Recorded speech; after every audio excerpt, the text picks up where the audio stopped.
নমস্কার, রূপালী মিনি ব্লগে আপনাদের সবাইকে স্বাগত জানাই। আশা করি সবাই ভালো আছেন, আমিও ভালো আছি। আজকেও চলে এসেছি একটি সুন্দর ধরনের রেসিপি নিয়ে আপনার সামনে। আমার সামনে এটা কি বুঝতে পারছেন?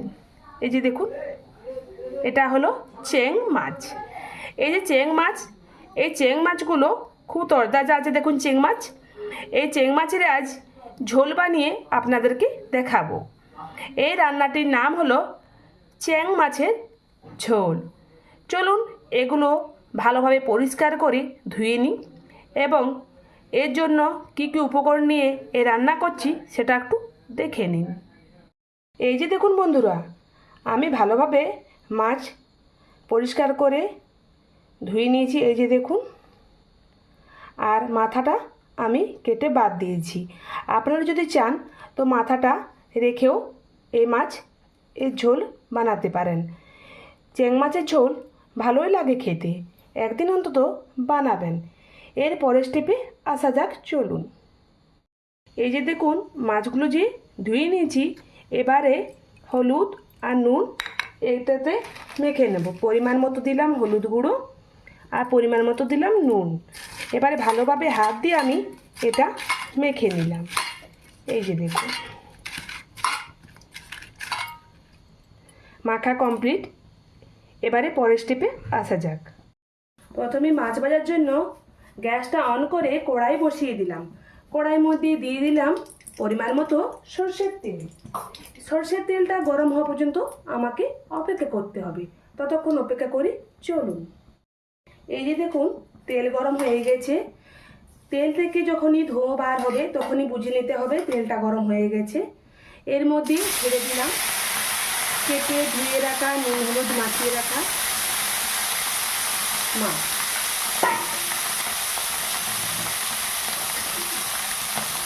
একটু নেড়ে চেড়ে নিলাম। এইভাবে আমি কিছুক্ষণ রেখে দেবো, বেশি নাড়াচাড়া করলে ভেঙে যেতে পারে বলে। একইভাবে কিছুক্ষণ ধরে রেখে দেওয়ার পর যখন একটা সাইড হয়ে গেছে মাছ ভাজা, আবার একটু নেড়ে চেড়ে নিলাম।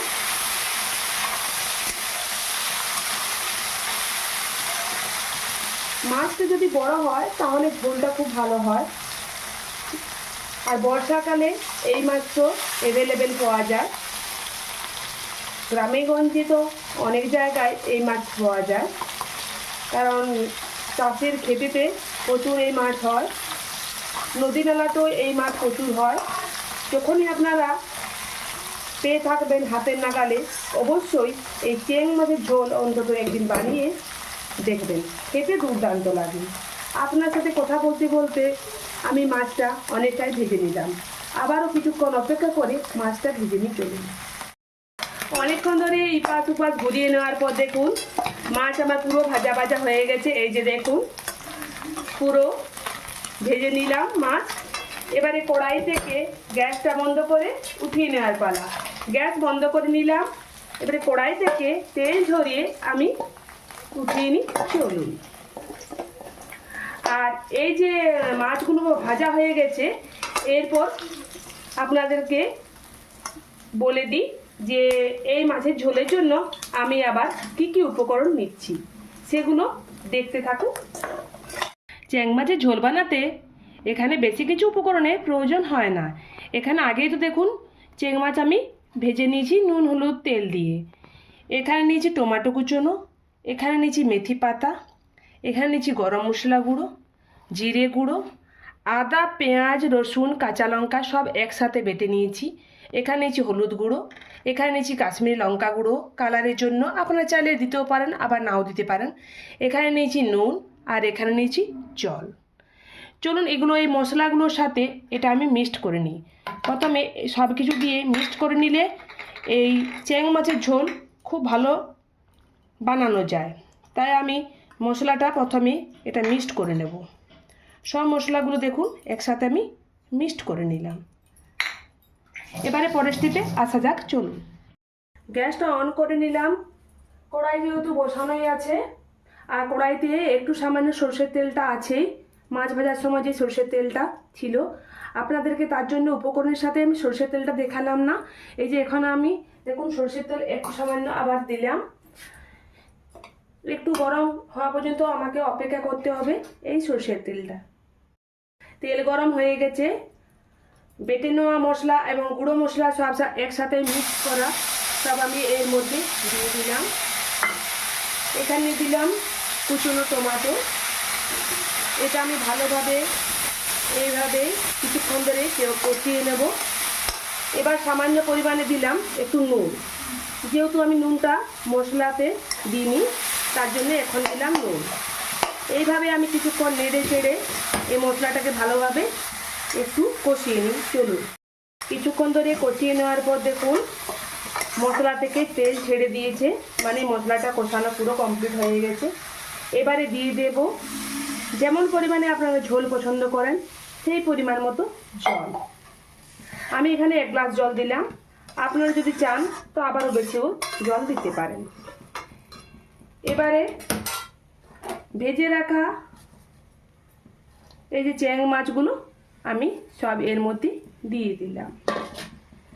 আর এবারে দেব কাস্তুরি মেথি পাতা। আপনারা যদি চান তো আপনারা ধনে পাতা দিতে পারেন, কেউ যদি চান মেথি পাতা দেবো তো দিতে পারেন, আবার কেউ যদি বলেন না আমি এসব কিছুই দেবো না, নাও দিতে পারেন।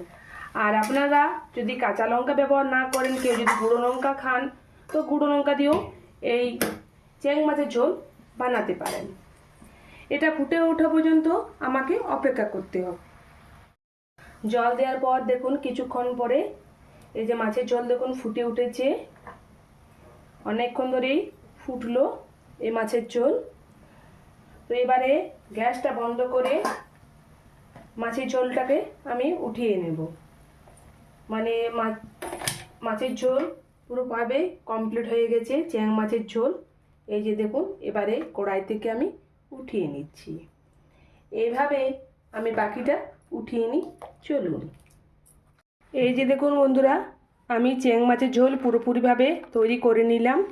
এই যে দেখুন, আপনারা যদি হাতের নাগালে পান চ্যাং মাছ তো অবশ্যই একদিন এই চ্যাং মাছের ঝোল বানিয়ে দেখবেন, খেতে দুর্দান্ত লাগে, খেলে বারবার খেতে মন চাইবে।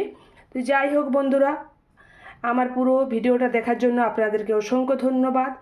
এভাবে বন্ধুরা পাশে থাকবেন, সাথে থাকবেন, আর সাথে সাবস্ক্রাইবটা করতে ভুলবেন না। আবারও দেখা হচ্ছে নতুন কোনো ভিডিও নিয়ে আপনার সাথে। ততক্ষণের জন্য আসছি বন্ধুরা, সবাই ভালো থাকুন, সুস্থ থাকুন। নমস্কার।